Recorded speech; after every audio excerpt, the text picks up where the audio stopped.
دیگه مترو برامون سخت بود، یا شاید بگم تکراری شده. قرارمون کافه و پارکا شد. وقتی با هم بودیم گذر زمان رو حس نمی کردیم. ساعت ها میگذشت. کنار هم تو بهشت بودیم. پیاده روی طولانی، خنده هایی که هیچ وقت تکراری نمی شد. هر قرار مثل یک فصل تازه بود. یه روز عصر توی آلاچیق زیر نم نم بارون، وقتی کنار هم نشسته بودیم با یه نگاه جدی که خیلی بامزه و البته یکم ترسناک بود، بهم گفت میدونی این روزا خیلی بهت فکر میکنم. حس میکنم رابطمون باید وارد مرحله جدیدی بشه. من فقط نگاش کردم، قلبم تند میزد.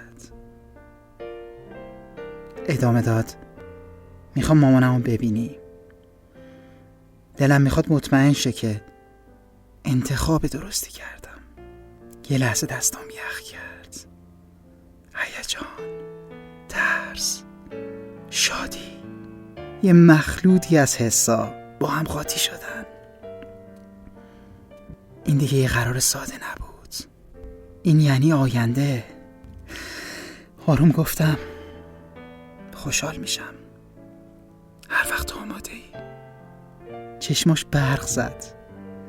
همونجا توی سکوت دستمو گرفت.